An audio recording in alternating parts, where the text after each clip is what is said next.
Hey, what's up guys? It's your girl A.Simone back at it again with another video. So as you saw by the title of this video, we are on episode 3 of season 2 of P-Valley. So let's go ahead and get into it. Okay guys, so this episode starts off with Roulette, who's one of the new dancers to the crew.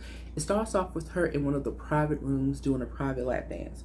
So this guy's in there, he's feeling himself, he's in, the groove, which is, why guys come to strip clubs, freaky deaky, is what it is. Ain't no guy comes to strip club to read no Bibles and to do Bible study. So yeah, so he's in there, he's feeling himself. He was like, yo, what's up? You got some DSLs. You guys know what DSLs are. It's So she kind of rolls her eyes. She's kind of annoyed at the situation. And so he's like, yo, what's up? And she was like, yo, this is one of Uncle Clifford's rules. We can't do no freaky deaky, no sexual activities in the club. Now, mind you, in the strip club, they have cameras in every room, which in strip clubs, I didn't realize that was a thing. So in this show, it's kind of teaching us or kind of learning the underworkings of, how a strip club gets down. So in the strip club, even in the private rooms in the back or off to the side, they have cameras in every room. And in last season, they showcased that because it's pretty much, Uncle Cliff was pretty much telling the girls, like, every dollar that's dropped in this club, we see. So you can't try to skim me off the top. Because at the end of the night, the girls, they pay Uncle Clifford either 10, 15, I don't know. They pay him a percentage off of what they made. And they have to turn that in at the end of the night before they clock out, or leave the club. So yeah, so we find out that in a strip club, there's cameras in every room, even in the private, like one-on-one rooms. So Roulette is telling this guy, like, I can't do no freaky deaky extra stuff to you because it's on camera. So he takes out a wad of money out of his pocket and sits down on the ground, and she looks up at the camera and she looks, and baby, she go deep sea diving. She did what she had to do knowing that it was on camera. Okay. So next we have a conversation between Uncle Clifford and Autumn. So pretty much Mercedes is out. Mercedes is out after her fall, and now we have the two new girls. They're going to be the headliners because Mercedes is out. So somebody has to take that place of being the main attraction of the headliner of the club. So Uncle Clifford and Autumn are having a conversation. And Uncle Clifford is like, well, this is 75% of your fault, meaning she's 75% owner, he's only 15% owner. So they end up negotiating, and she ends up giving him more leverage as far as ownership, which is good because it's like, Uncle Clifford, this is his whole thing. She came through and saved him with the auction by giving up the money that she collected over the years on some scamming stuff. But it's just like, this is Uncle Clifford's heart and soul. So to have her come in as a newcomer, and now she's owner of the club, that's like a slap in the face. And so they negotiated to give him a higher percentage of the club. So now he's a higher percentage owner of any kind of money or anything coming into the club. Okay, so like I said, Mercedes is out. So now these two new girls, Whisper and Roulette, are headlining the club or whatever. So they're ready to go out and perform or do whatever, and they're in the bathroom, and Roulette actually ends up getting her period. So she looks down, she gets her period, and Whisper hands her a tampon. So they're in the bathroom talking or whatever, and Whisper takes out some of that white girl and gives it to Roulette. So they're having a conversation, and she's like, Whisper's like, oh my God, I'm an angel. And Roulette is like, well, what the heck brought you to this hellhole if you're such an angel? And she's pretty much saying, she got misguided, she got into some things, and that's what led her to becoming, a dancer. So is it me, guys, or is Whisper given too good to be true? Because her whole personality is like Southern Belle. Oh my God, you just moved into the neighborhood, let me bring you an apple pie. Like, her personality is given too good to be true. It's given sweetheart, Southern Belle, Southern sweetheart, goody two shoes. And I feel like it's something up with her. As we get on towards the end of the season, it's gonna be something up with her. And then, like I said, we see her pull out that white girl and hand it over to Roulette, like, hey, let's get it popping before we go out here to perform. So I'm thinking it's something more meets the odds with Whisper than what she's letting on. Like, for me, it's just giving too good to be true, that you're just, this Southern belle, this Southern sweetheart. And in that conversation, she was like, yeah, I lost my way. That's what led me to stripping. So clearly, she done got into some stuff, or, some bad situations that has led her to the strip club. But yeah, but that's what I'm getting from Whisper. Like, it's not all that meets the eye when it comes to Whisper. Okay, so now we have the mayor, or the up and coming mayor who's running for mayor. He's trying to out here convince the people to vote. So he's at this church gathering, this church get together, and this is a black congregation, and they are not feeling it. So then we have Mercedes' mama, who is a pastor. She's like, oh yeah, whatever. You can't trust these white folks. She's talking her stuff like, girl, oh boy, we can't trust you. You're a white man, and what you gonna do for us? What you gonna do for us in all the years that we've been here in Chuckalisa? So yeah, so she's talking her stuff, and yeah, she's not here for it, and it seems like the audience is not here for it. So he's, running to be the up and coming mayor, and it's like he's trying to make his rounds around the city, and it's not looking good for him, Okay, so next we have lilmurda on tour. So lilmurda and Keyshawn are officially on the Dirty Dozen. They're going to 12 cities across, the Deep South or whatever.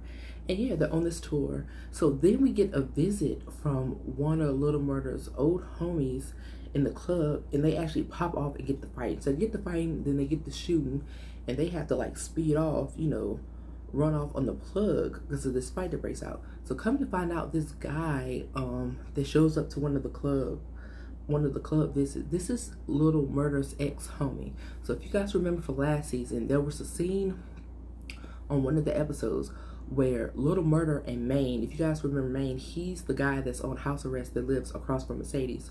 So Mercedes and him, I think, like had like a thing back in the day, or she's just attracted to him, and she's trying to do her little thing on the side. So Maine is the character, like I said, he's on house arrest, he's about that life. He gets in trouble, he doesn't make good decisions, so he's on house arrest. So in this episode, they were in the club, and Maine's crew and lilmurda's crew kind of went at it. So I don't know if Maine and lilmurda just like grew up on different sides of the tracks, or if word around town is really, going around about lilmurda possibly being on the DL. So whatever it is, lilmurda and Maine were not cool. Like I said, his crew is over here and this crew's over here, and they're not like cool with each other. So Mercedes has to step in and break it up. So once they break it up, lilmurda and his homie go back to the side of the the stage to throw money, and the homie is like, oh, he said something like, I'm gonna insert the clip. I actually found the clip. I'm gonna insert it for you guys. Right. Why you being this punk? I ain't nobody punk. You everybody punk from what I heard. He's like, oh, I heard you everybody's homeboy, or some, pretty much alluding to lilmurda being on the DL or being like not a heterosexual man. So they get to fighting. So guys, when it comes to being in the hood, once you get to fighting and scrapping, it's like, it's beef for life. Like, we are officially enemies now. So we get reintroduced to this guy. His name is Pico. We get reintroduced to him, I think, on episode 1. So in episode 1, there's a scene where these group of guys pull up in like this old school Cadillac, and they yell out the window, yo, what's up, lilmurda? When you gonna make some new music? And lilmurda's like, I got you, it's on the way. And then you see a guy peek from the back seat of that Cadillac, or the old school car, and come to find out it's Pico. So Pico is the guy from the last season that lilmurda got to fighting with, and they pretty much ended their friendship, and now they're beefing.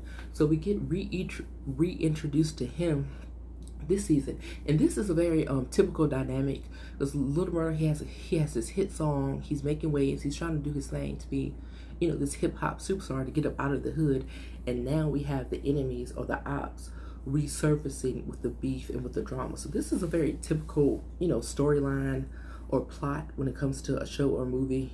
But yeah, I'm here for it. How it's all playing out, I'm here for it.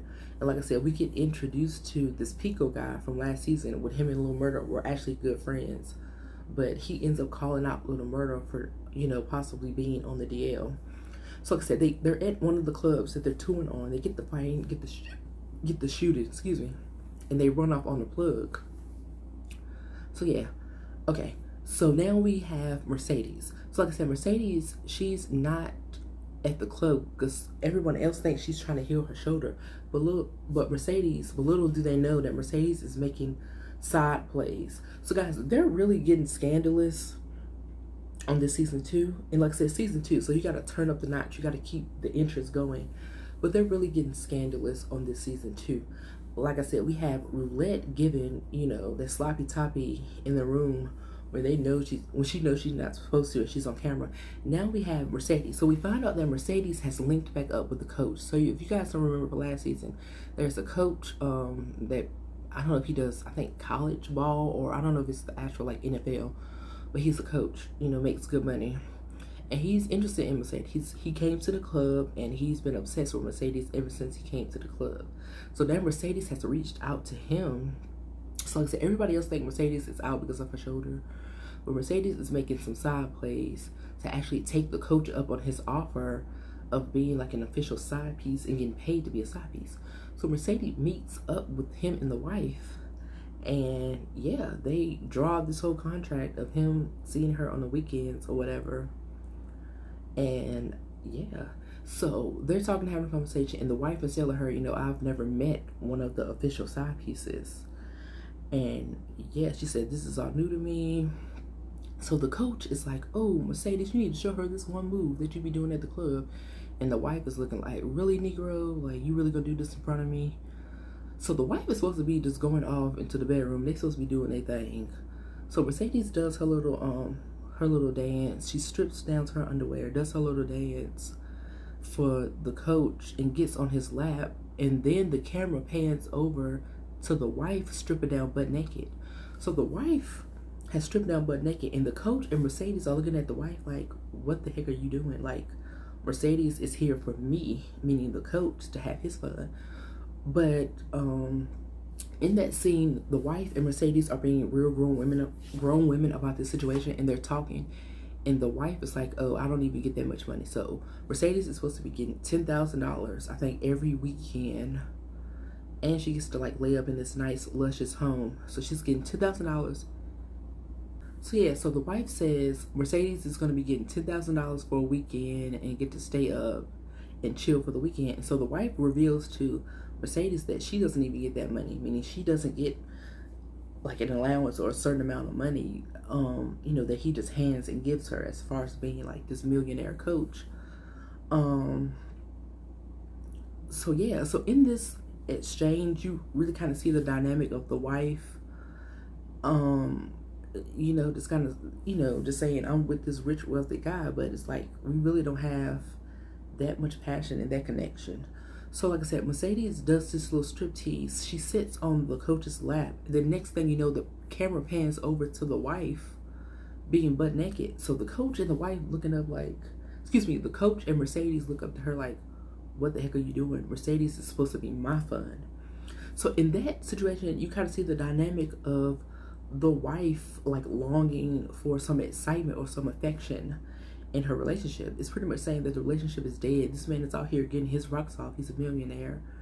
And it's like, you hear about the situation a lot. These men are out here cheating. It's just like the actual connection or the fire within the actual marriage is just like, it's not really there. So when you see the wife standing there butt naked, she's like, oh, I want to have my fun too. Like, I've been your wife. I've been putting up with this crap for years. Our spark, our connection has been lost. I want to have my fun too. I'm just sitting here being a wife in this, you know, boring, routine life because you're the rich man. You get to do whatever. Now I'm stuck in this position. So the wife is sitting there naked, and they all get freaky deaky, guys. It's threesome on deck. You know what I'm saying? And like I said, the wife, she's a beautiful dark-skinned woman, and in that situation, like I said, they show them looking at her confused, but they don't really like show Mercedes like protesting it. So it seems like it's just one of those situations where it's just like, okay, it is what it is. If the wife wants some, you know, it ain't no fun unless we all get some. So while they're getting freaky deaky in the threesome, Mercedes gets a phone call. She jumps up. So mind you, this is the middle of the night. So her getting a phone call at whatever time it is really late. So she knows something going on. She gets a phone call from the local sheriff And he's like, oh, I just pulled Terica over. So if you guys don't remember, Terica is Mercedes' daughter that was raised by her grandmother. Not Mercedes' mama, but the dad's mama. So she was like, what are you talking about? Mercedes doesn't, she was like, what are you talking about? Terica doesn't drive. He was like, yeah, I just pulled her over with the lady in the back seat wasted. This lady is drunk. So Mercedes hurry up, rushes back, you know, to, I don't know if she's still in Chucalissa or if she's in the outside city. Because where they're at, she's in like a nice penthouse. So I'm thinking it's maybe like 20, 30 minutes outside of the city. I don't think it's in actual Chucalissa, if I'm not mistaken. So she hops, drives back, or goes back to Chucalissa, goes back, you know, to where they are, gets Terica, and she has a conversation with the grandmother. So the grandmother is wasted. So we find out the grandmother has been out of work because of the pandemic, and she reveals that she's been at home, you know, getting lit. And she was like, you supposed to be taking care of Terica. This, that, and the third. Like, I begged and pleaded you to give me Terica. Why did you let me be a mother once I turned 18? Once I turned 18. And the grandmother revealed, because the baby daddy told me not to. So the grandmother reveals that her son begged and pleaded for her to take care of her and not to give him to Mercedes. So Mercedes is shocked because she never realized or knew this information, that the dad begged and pleaded for the grandmother to take care of him. So the father, I don't know if he was killed or if he was sick, but he's dead and gone. And so the grandmother, she's drunk in the tub, and she was like, I'm being loyal to a dead man who really didn't have respect for me when he was alive. And I don't know who this actress is, but she was playing the heck out of this role of being drunk. Like, her acting was on point, her being drunk in the tub. But yeah, so this is all new information we find out. And then we find out that Mercedes lied about her age. So she told the guy she was 15. Excuse me, she told the guy she was 18 when she was only 15. So I'm assuming the guy, he was 18 too. That's the age she told him. So yeah, so she had this relationship with this guy. She was underage. And you know, like I said, he ended up passing away. And he begged his grandmother for her to promise him to take care of, you know, the daughter. And Mercedes is shocked because she didn't know any of this information. She thought it was just the grandma being spiteful and not wanting to give her over to Mercedes. So then we see that Terica is listening to the whole conversation. She's hiding on the side of the door. So then Mercedes goes down in the kitchen. She's going to make Terica something to eat. And she was like, is that all true? She was like, oh my God, you heard that conversation? And she's like, yeah, it's true. I lied to him. I was feeling him. I was in love with him. I lied and told him I was 18. And she was like, well, why didn't you come back for me once you hit 18? And Mercedes was like, at this time, I had started dancing. So Mercedes started stripping, you know, pretty much right out of high school. And she was like, what judge was going to hand me over a baby knowing that I was, you know, a stripper? That's how I made my money. And Terica says to her, oh, you've been using that excuse for years. And so that was kind of a slap in the face. And then Terica, you know, runs off. And Terica pretty much is saying, you should have fought for me. I'm your child, and you're using being a dancer as an excuse of not raising me on your own. And yeah, Terica's really hurt. And earlier in the episode, guys, Terica pulls up to her grandmother, the pastor, and she tries to get one of the boxes. So she asks the lady for 2 boxes. And she's like, but it's only one of you. We only give 1 per car. She was like, oh, I'm picking it up for my neighbor. So then pastor comes over. She was like, oh, you're not a good liar. You look just like Mercedes when you lie. And come to find out, Terica's out here driving the car because the grandma, she's at home wasted. Like, she's just been getting wasted during the pandemic, just drowning her sorrows. And then Terica's out here driving under the wheel. I mean, I guess just trying to get food, trying to get something to eat, just trying to help herself. So like I said, after that conversation with Mercedes, Terica runs off because she's hurt and she feels some kind of way that she feels that Mercedes didn't fight for her. Okay, so like I said, all this is happening and the girls are headlining at the club. So we go back to the club and the girls are out there doing their thing. It's 2 of them instead of 3 because Mercedes is gone. So then they show a scene where it's a guy in the private room and he's talking to another one of the dancers. And he was like, yo, are you giving up that sloppy toppy or not? He was like, one of my homeboys told me Shorty was in here giving sloppy toppy. So the girl walks off because she doesn't know what he's talking about. And come to find out, the guy that Roulette gave the sloppy toppy to, he done told his homies. Now they in the club looking for Roulette. So that's what I'm saying. They didn't really stepped up the scandal on this season, which is good. Because I said it's season 2, so you got to keep the interest going. And they're really kind of showing the underworkings of the stuff that goes down, you know, in the underground of a strip club. Roulette, she's breaking all the rules. Like I said, in the opening scene, she ends up going down on this guy when she knows there's a camera recording. And then when her and Whisper are performing as the headliners, she undoes her little bra and shows her boobies. So this club is like a non-nude club, meaning they don't actually show any skin on the stage. So Uncle Clifford's on the side like, Roulette, I'm gonna beat your tail. Like, I'm gonna get you, girl. You know you ain't supposed to do that. But her and Whisper are out there making it rain. Like, they're getting that money. Now, mind you, they own that white girl, so they really turned up. But they out there getting that money. So Roulette is really breaking the rules. And like I said, they're really showing the underworkings of women who work in the sex industry, what goes on. So you got Roulette breaking the rules. This other guy is in the club looking for her because she done gave that sloppy toppy. And he up in the club like, yo, like, are you the girl? Are you the girl?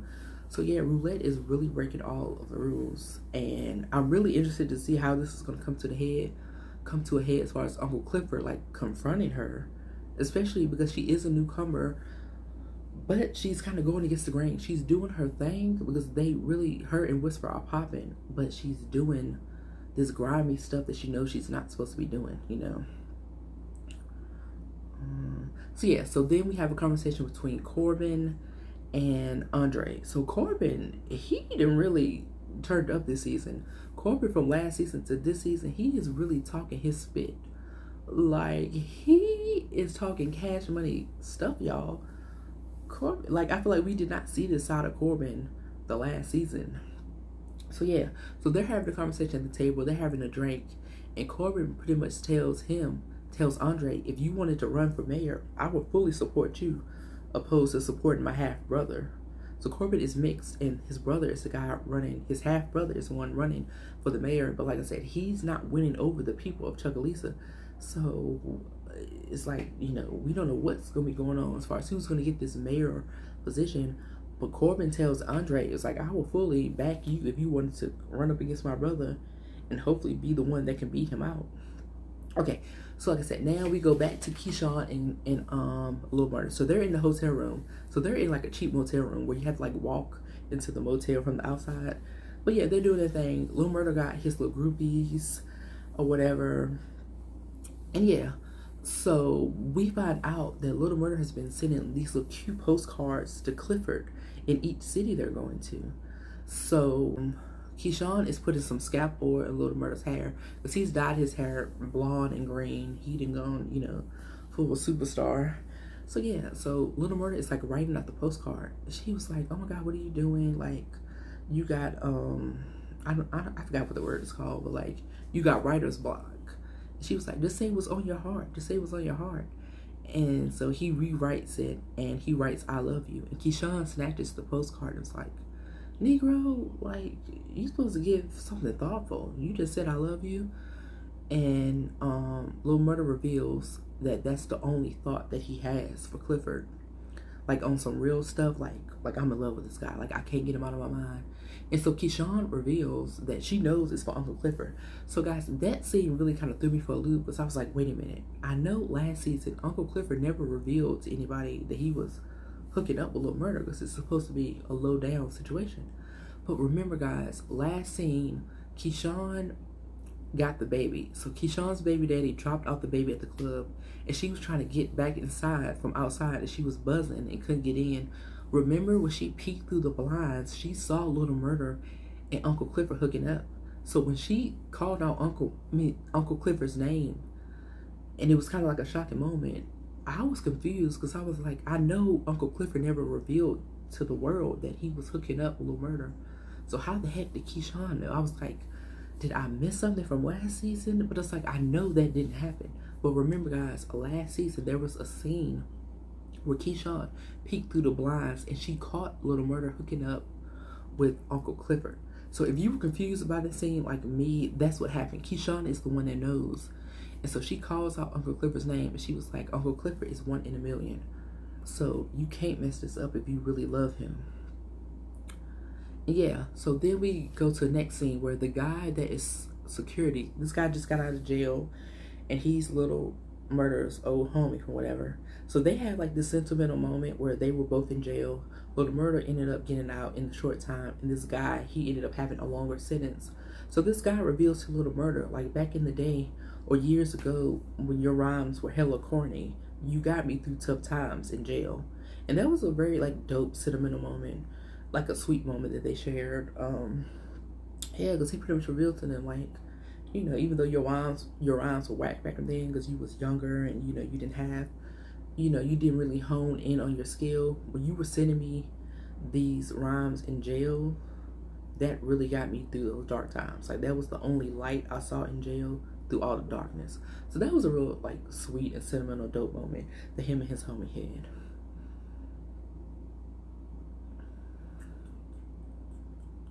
Okay, so next we have the mayor coming in to shut down Pastor Woodbine, who is Mercedes' mama's. So he gives her like an affidavit, or like a, what is it, like, I forgot what it's called. He pretty much gives her a notice that you could only be at 50% capacity, and you know, everybody got to be 6 feet apart. So she was like, oh, you gonna shut down the church, but you gonna let the booty club keep going? He was like, whatever. So I don't know if he was telling her she had to not be in the actual building, meaning they had to be outside, or the way he made it seem like they were shutting down the whole church. But I don't know if they can still be in the church and it's just at 50% capacity. But Pastor Woodbine, she looks at him and she was like, you done effed with the wrong bee. So Pastor Woodbine, like, she is something else. Like, she is full blown cursing people out, smoking, like, and she's supposed to be a pastor. So yeah.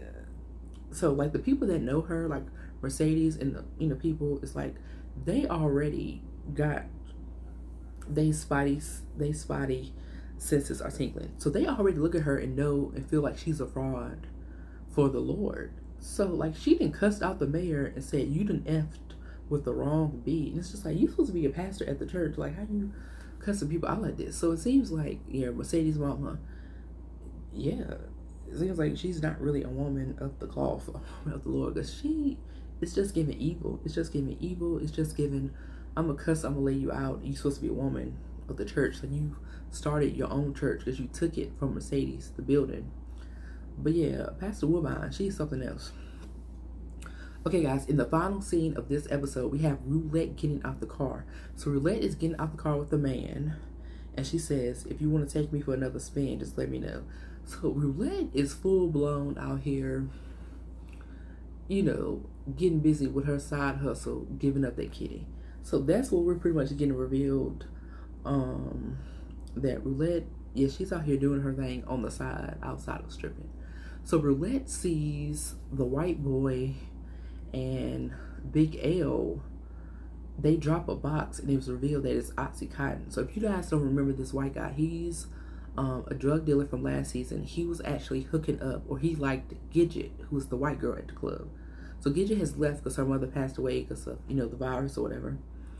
So he gets introduced back to us, and this is Big L's side hustle. So I don't know if Uncle Clifford, I can't remember if there was a conversation last season that Uncle Clifford knows Big L is doing this thing on the side or not. I can't remember, but he's showing up to the club, but obviously he can just show up to the club. It's just a homie of Big L's. But yeah, Roulette sees them drop one of the boxes, and you can see that it's Oxycontin. So she's now peeped game that Big L and this white boy is you know, doing a side hustle of pushing pills.